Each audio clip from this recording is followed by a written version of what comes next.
Giant Voice, the official podcast of the United States Navy's largest overseas installation, Commander Fleet Activities, Yokosuka. All the information you need to succeed as a forward deployed sailor in Japan. Each week, we tackle one topic and speak to experts who can answer some of your most frequently asked questions. This is the Giant Voice Podcast. Okay, everybody, welcome to another episode of the Giant Voice Podcast. I'm your host, Dave Fluellen. Today, we're going to talk a little bit about typhoon readiness. We're getting into the typhoon season here in Japan. So yeah, we're here today with Mike Maine. He's the Emergency Management Officer for Commander Fleet Activities Yokosuka, and our old friend who's been on the podcast a few times, Mr. Randall Baucom, who is the Public Affairs Officer for Commander Fleet Activities Yokosuka. And as I said, we're going to talk a little bit about typhoon readiness and what the base does, what you can do. And yeah, let's get into it. Mike, thank you very much for being here. Yeah, thanks for having me. Glad to be here. Good. So, first of all, for people who are new to Japan or don't know, what is a typhoon and how is it different from other types of storms? Sure. So typhoons are essentially hurricanes on kind of the eastern side of the world. So if you think about it in that sense, hurricanes, typhoons, they're almost interchangeable in what they are in the storms. It's, winds, water, precipitation, same idea. Coming into Japan, it's just they just call it something different. So typhoons, hurricanes, intermixed. So a good way to think about it for Americans is it's a hurricane, more or less. Sure.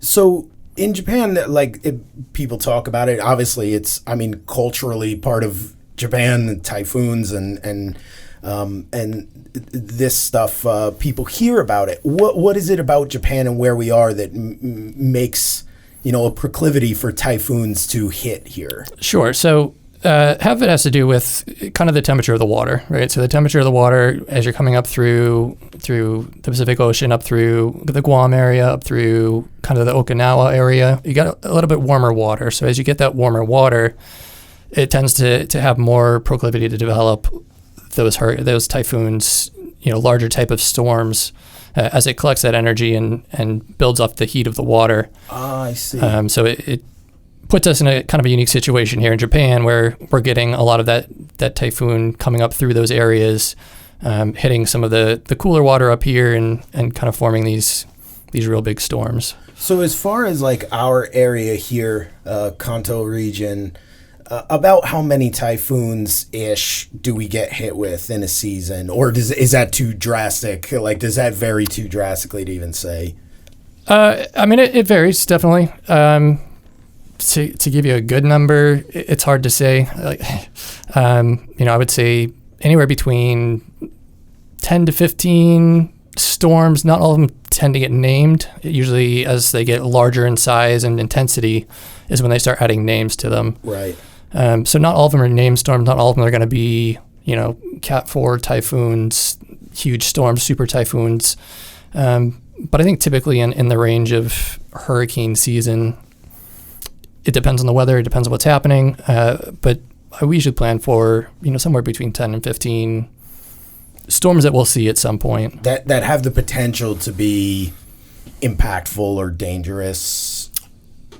Maybe. So I probably 3 or 4 that we would probably keep a closer eye on. Some of them tend to kind of hang out towards that Okinawa area, hang out kind of towards the Guam and Philippines area. Right. Philippines is one of the most impacted areas for typhoons. You read about ever. it in the news sometimes. They when they get hit, it can be really bad. Yeah, and they take the majority of typhoons that hit landfall are coming through that Philippine area. They're one of the areas that just get hit the most. Yeah. So, but seeing some of those storms kind of take that track up towards here, up towards Japan, could be a couple, could be less than 6, could be 2. It really just depends on the season and kind of what happens. So we really haven't had a tremendous typhoon here since 2019, and then we had back-to-back Category 5 super typhoons blow straight over the installation. And that was a wake-up call for a lot of people concerning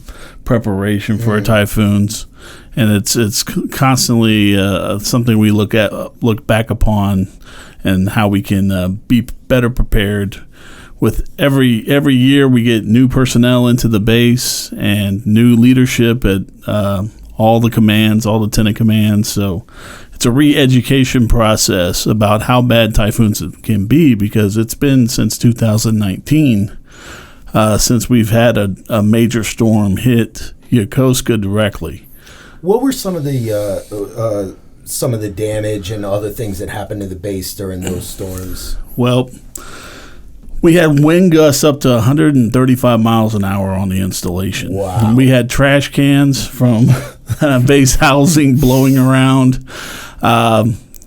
We always say secure your outdoor items in preparation for the storm. People did not do that. There was a trampoline incident of a trampoline rolling down the street. Like I said, a lot of the trash cans were making their way from the townhouse area down to Gridley Avenue. But the major damage was trees. We lost trees by the galley. We lost 4 trees at Womble Gate, and it shut down the gate for almost a full day for us to clear them enough so traffic could move through there. And that impacted later on decisions to remove trees along our perimeter fence line that had grown excessively tall. And we received a little bit of criticism from the community for doing so, but coming out of Hurricane Hagibis, we had to take a look at these older trees. We took down some very old trees that were on Command Hill next to C1. Oh, yeah. I mean, these are 150-year-old trees, and we're cutting them down. And there were a lot of complaints, but the safety of the area was critical. Yep. So we had to make some tough decisions as far as cutting back some of this old growth that's around the installation. At the same storm at Yokota, they lost a really old sakura tree by AFN, and they ended up cutting the whole thing down afterwards. Yeah, it's unfortunate, but that's the way of nature. You just got to respond accordingly. Other things that occurred, rainfall was significant during these storms. We had some partial landslides on some of these hills, even though they have concrete protection for erosion control. You still have soil on top of the hills that was some of it had rolled off in a few areas. So something to be aware of if you live in residence close to the hills. To pay attention to and report as soon as you see an issue, so we can either get your family relocated, which we have done a couple of times since I've been here, and get the area properly inspected after the storm, so we know that it's safe for people to occupy the buildings beside the hills. So while we're on the topic of the damage last time, maybe, again, for people who are sort of new to Japan or new to the base, can we maybe go over the TCCOR levels and kind of the meaning and like what each one kind of signifies? Sure, absolutely. So TCCOR stands for Tropical Cyclone Condition of Readiness. And essentially what it is a way that we can start to measure the distance and time that it's going to take for those hurricane and typhoon force winds to start hitting the installation. I see. So it's the onset of destructive wind. And it starts at TCCOR 5, which is what we're currently in. We usually set it June 1st through October 31st is our typhoon season here in Japan. And essentially what that says is the onset of destructive winds are 96 hours out. So about 4 days. And we set that June 1st just as a condition of readiness, as a preparedness measure.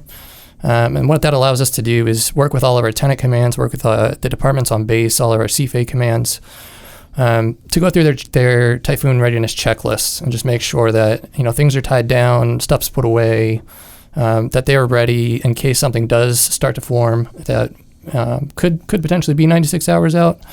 I think one of the nice things about typhoons and hurricanes, if there is one, is that we typically know when they're coming. It's Right. it's a storm event that we've got really good prediction on. We've got really good weather services. Tracking. Tracking is usually pretty good.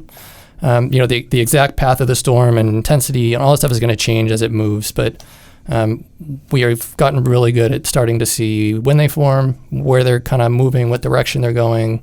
And so it kind of gives us a lot more of a heads up than some other disasters or hazards where we call them no notice. There's no, no notice events, right? So yeah. it just happens and you just have to react to it. Whereas typhoons, hurricanes, we have lead time usually to start preparing. And so that's where the TCOR levels come in. So the TCOR is basically just saying, hey, here's how long until the possibility of this event happening happens.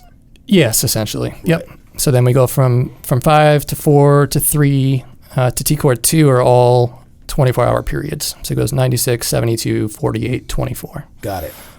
From 2 to 1, we start to switch to 12-hour. And that just means we're getting really close to this storm starting to begin to impact us. So now we're kind of in the last stages of make sure we're ready, make sure people are starting to shelter in their homes, getting all the last minute things you need done. Because then once we get to TCOR 1, that's going to be pretty much a tier and we're ready to go. So moving through that, TCOR 1 emergency is the hurricane is here, the typhoon is here.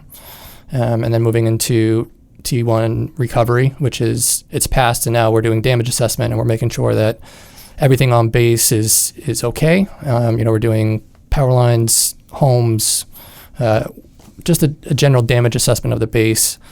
Once that comes back and we're saying base is good to go, we'll go to TCOR all clear, which just means you're free to leave your home, start doing your own kind of cleanup of your area. Got it. So the cleanup effort, I think people need to understand how dangerous it can still be even after the storm passes.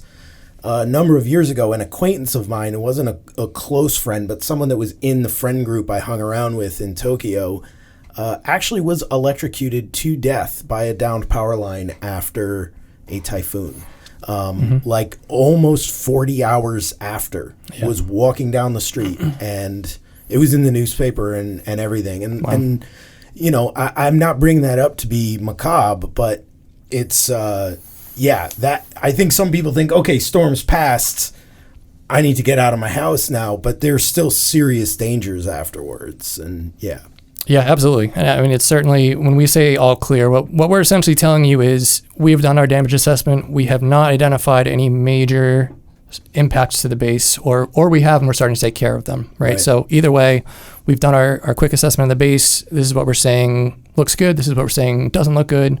Areas to avoid, areas that are okay to go to. And then working through that all clear and saying you're free to leave your home, follow the information that we're putting out. Please work with us as we, clean up the base and identify some of those hazards that could potentially be life-threatening and say... Yeah, and that can be quite a challenge. As we found out during Typhoon Hagibis, we sat in Typhoon recovery, TCOR recovery, for about a half a day. And it was in the middle of the work week. There's a lot of frustration with some of the tenant commands. Wow. Ships trying to get on the way, ships trying to get their crews back. Because when we hit TCOR 1, basically all the tenant commands release all their personnel. And so they put down whatever they were working on and they leave. Once they set TCOR 1, all their conditions, meaning all their stuff's been properly stowed. And so they left for the day, and we're hoping, hey, the storm will blow through.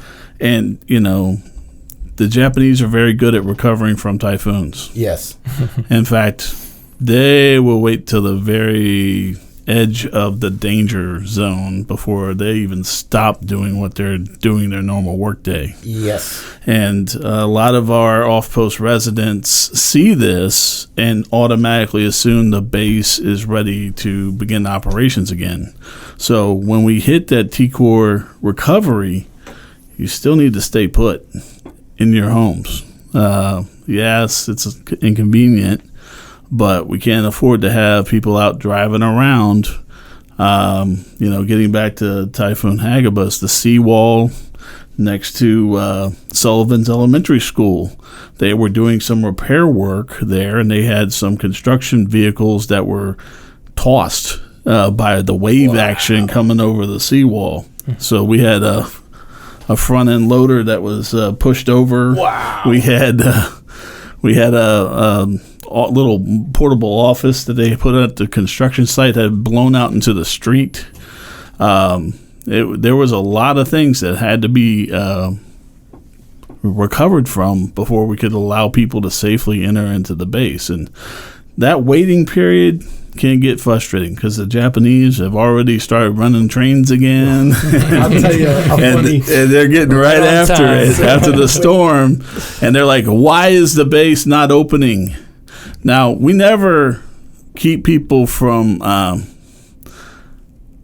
coming in or leaving the base during the typhoon. That's a misnomer. There's some people think, well, what time are you going to secure the gates when you go to TCCOR 1? We never do. The front gate remains open because there are people who are coming in from flights from overseas. I don't know. Yokota did. Yokota closed the gate. The tendency here at Yokosuka is not to lock down the gates. Copy that. But if you're just a sailor and not on the emergency essential list trying to get to your ship, you're probably going to get held up a little bit at the gate. I think the important thing to remember, and it's something, you talk about on the ships too when you're in a Liberty port, like, why do we got to get treated like kids? Like, hey, you're in the military, and yes, you're a human being with rights, but you're also an asset to the government, and the government doesn't want anything to happen to you because they need you to fulfill your position. And so maybe we're a little bit more cautious because of that than, say, out in town for a regular Japanese person. Well, if they walk off a landslide, that's on them, And that's happened. Yeah. Landslides within the Zushi area. I know that there was a landslide, and unfortunately, during that same typhoon, where a young girl lost her life. Wow.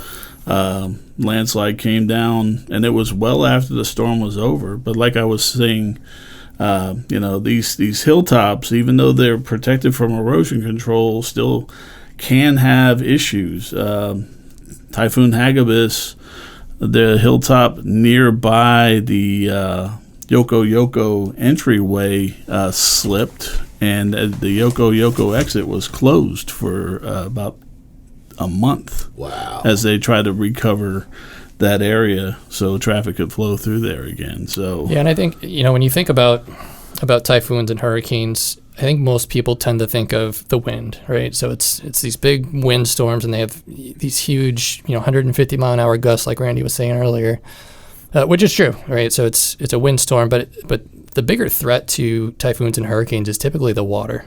Right. So it's the storm surge that comes with them, and it's the precipitation that comes, and that's leading into landslides. It's the ground gets so saturated by all of the water that's dropping from the hurricane that's coming in the typhoon off of these storms, that eventually leads to the ground just can't take anymore, and that's when you start to see some of these landslides. In a lot of these storms, it's really the water issues that cause the majority of casualties in a storm.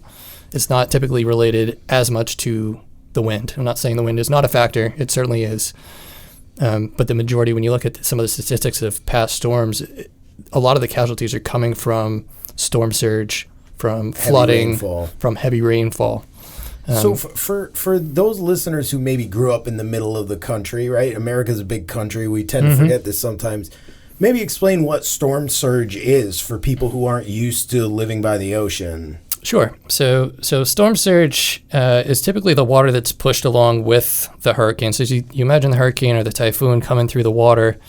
It's 150 mile an hour winds that are pushing all of these kind of waves up in front of them, if you want to call it that. But it's essentially a block of water that when that hurricane or typhoon hits land, that water starts pushing up onto the land, and that's what we call storm surge.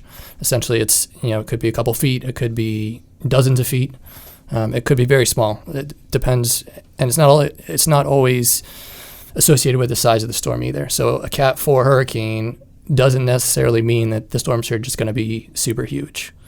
I see. A Cat 1 hurricane could have a greater storm surge.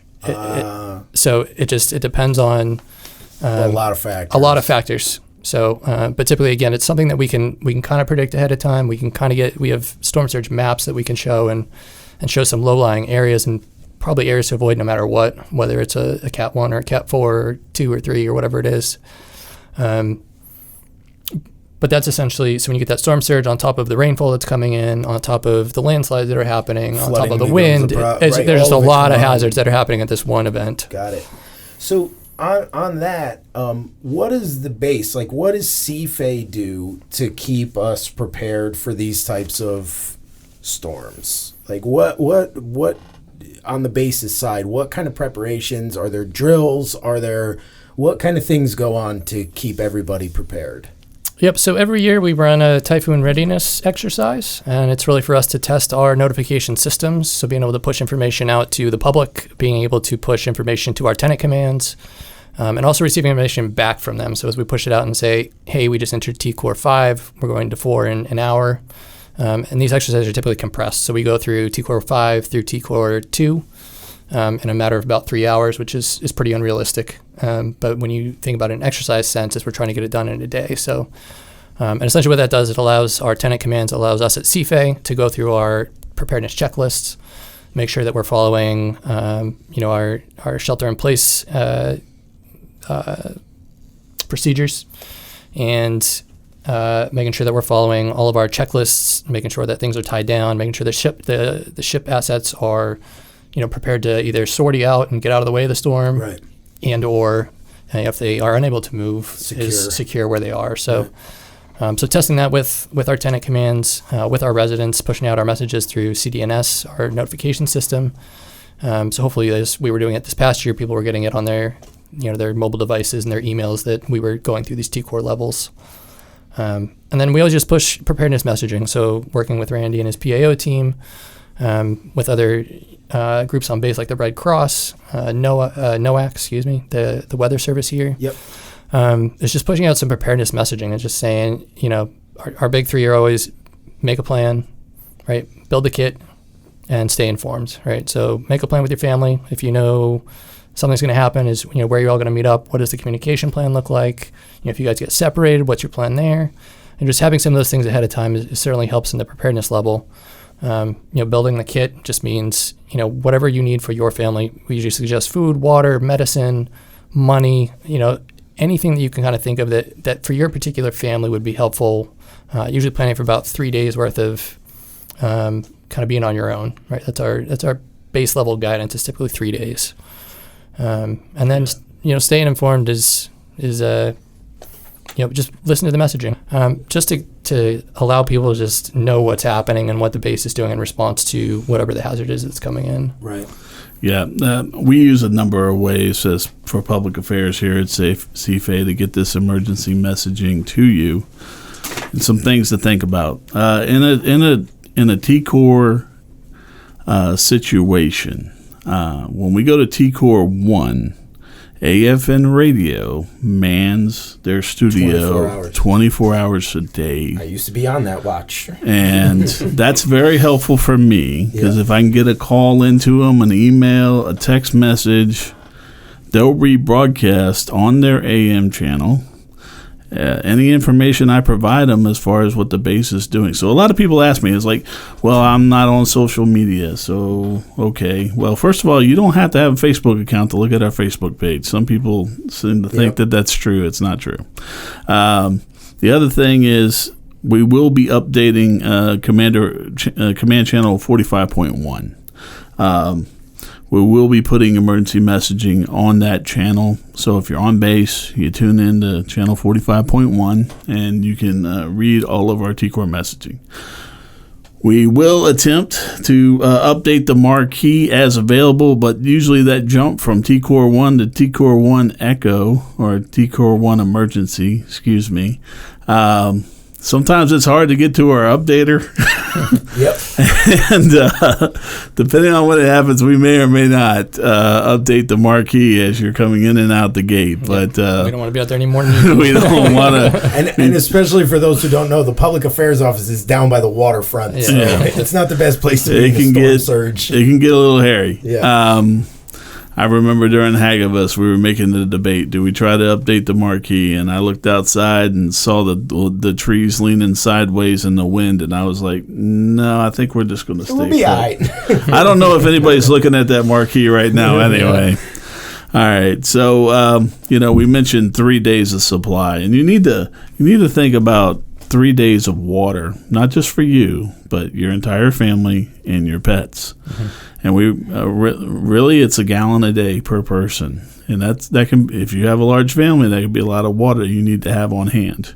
The other recommendation I make, especially if you live on base or live off base and have a bathtub, fill it up. Yep. And that's not for drinking. That's for making sure you can flush your toilet. It also can come in handy if you need to drink it. You can boil it. But one of the things that we lose occasionally in storms like this is electricity. And all of our major appliances on the base and a lot of them off base are all running on electrical power. So you're without power. Here's some things you don't do. Don't bring in your propane grill into your home and cook food or boil water. You will die. You will have carbon monoxide poisoning, and it will be bad. Keep your grill outside. If you need to cook something or boil something, please do it outdoors. Do not bring your propane grill into your home. Minor medical supplies is always recommended. Have a first aid kit. You never know, maybe something odd happens. Your window breaks and glass cuts somebody. You're going to have to, especially during the heat of the storm, emergency responders will try to respond, but if there are 150 mile an hour winds outside, it could be a while before they get to you. So you got to plan through a little bit of this stuff. So, be prepared. And for the preparedness kits, there's some great resources out there. So FEMA's got some really great. Their ready.gov is a really awesome preparedness website. Okay. You can go in there and find a preparedness checklist that's got all kinds of stuff to think about. And again, I mentioned it before, but tailoring it to your family is really the key. All right, so my family may need something way different than your family, which may be way different than Randy's family. All right, so you got to look at kind of what the family needs are. Is somebody, absolutely, yep. Right. Yep. So any of those special issues, any special things with your family size, like Randy was talking about, those are all factors that are going to play into kind of what you need and what you should be thinking about. We mentioned money. I think I mentioned it before, but cash, have some cash. ATMs are not going to be running if we start to lose some power. So it's just something to think about. Just to have a couple $100 on hand. If you need to go out and buy stuff eventually, even post storm when things are still kind of getting back into.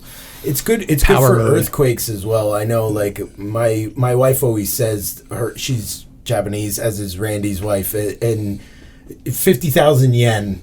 Mm-hmm. in your wallet at all times that you don't touch for an earthquake. If you need to if you just need something when an earthquake happens and the power goes out. So the same goes for typhoons. Absolutely, right? Yeah. Any emergency preparedness kit for whatever disaster. We should be kind of all hazards. So it's not really going to change hazard to hazard. It's really just preparing yourself for 3 days of you may be on your own.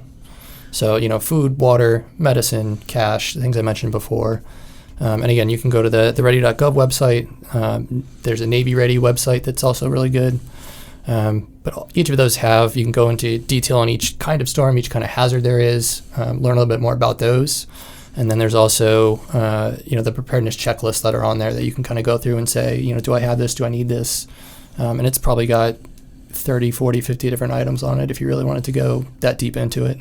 I'd like to bring up a little bit, too, for people who do live off base, for typhoons and for earthquakes as well, but you should know where your local evacuation site is, which you can find out fairly easily. Every neighborhood has a designated evacuation site, so if you got the alert on your phone that there's flooding in your area during a typhoon, you know where you can go that's a safe place that's above, the flood zone or whatever. So if you live off base, it's something you should definitely check into of where your local evacuation site is. Sure, and I think that's something we'd also just be trying to push some information out on. So as we're working with our liaisons here on base, working with the Japanese government off base, is we're trying to collect some of that information of, where could some of our off base residents potentially go if they needed to, putting that list together and then hopefully pushing it somewhere where it can be accessed by, off base residents or folks who can then say, all right, my closest shelter, my closest evacuation site is here.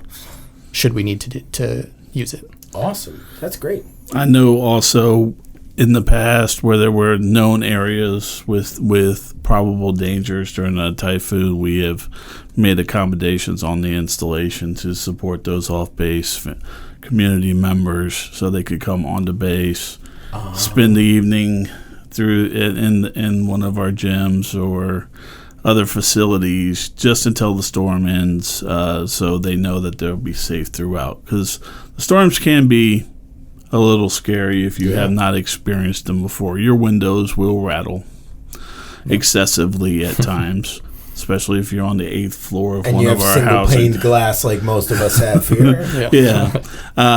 It can be quite a exciting experience. So hopping back to things you don't do. Yeah. Don't go to the beach. I know people are like, hurricane party at the beach. It's like, no. You will get chased off by the Japanese police. I will tell you this, but it's not the time. Just because you got let off to work because it was TCCOR 1 doesn't mean you grab your board and go find some waves. Yeah, the storm surge comes with a rip current. People forget that too. Yeah, it suck you right out to sea. It's very dangerous. Those videos of the people out on the beach watching the tsunamis pull the water out and videoing it on their phone. You're just thinking like, you should be looking the other way right now. So certainly, there's that too, and occasionally we'll have a few inspired people who have been indoors for a few hours because sometimes these storms do not pass quickly. They are very large to begin with, and when you catch both the front end and the back end of the typhoon, it can take 6-8 hours for the typhoon. And they do tend to slow down over land too. So as it makes landfall, it's gonna lose a little bit of speed and probably hang out for a little bit longer than most of us would like. Right. And I know during Hurricane Hagibis, we did have one or two YouTubers out there catching videos of themselves out in the big winds. Flying debris is a thing, and if you get hit with even a small branch going in 150 mile an hour wind, you're going to be injured. It's going to hurt. So hey, listen, your life is not worth some internet clout. Don't do it. Don't be making your TikToks at the beach in a Category 5 typhoon. That's right.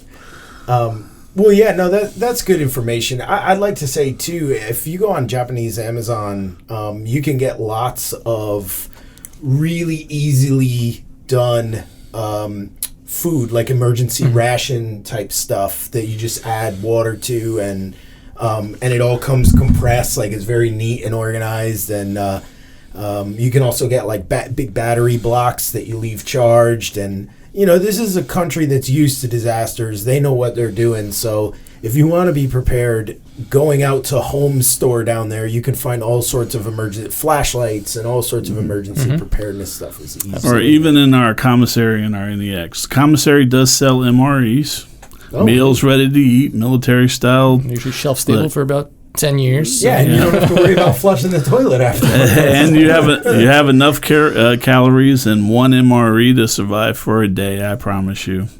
You might be a little. Done it.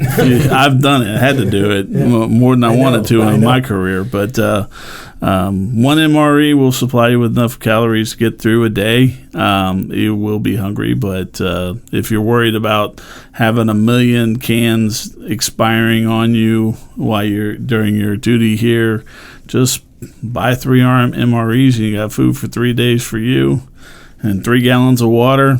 And you can rotate that water pretty easily. They also sell in Japan too water that is like good for 2 years or something like that. That's in special plastic bottles, and yeah, we have it at my house, and you can get that at like any home store type place. Yeah, so that's an option too. Yeah, having those supplies. I know a lot of people think that suddenly all these things will just fall out of the sky should there be an issue here at Commander Fleet Activities Yokosuka. But the truth is that 3-day emergency kit, we are depending on you to have that ready to go. It's just an unfortunate circumstance, but it will be a while before we can get assistance from other services, primarily to provide for the community with food and water. It'll take at least 3 days, so you need to be ready.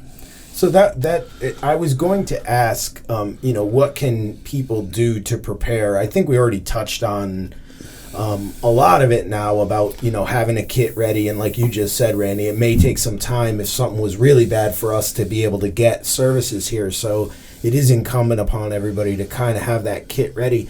What else can people do in their day-to-day to kind of prepare or be ready? Or what is their end when the storm actually hits? Once we get to TCCOR 1 recovery, the base will do its checks, but when we get to all clear and you exit your base housing residence and you start looking around and inspecting your own personal property, any damage to any of your housing, if you find damage, you need to report it, and it's as simple as dialing 115 on your DSN line, or it's 243-5555. Yep. 5555. All right, and report what's wrong.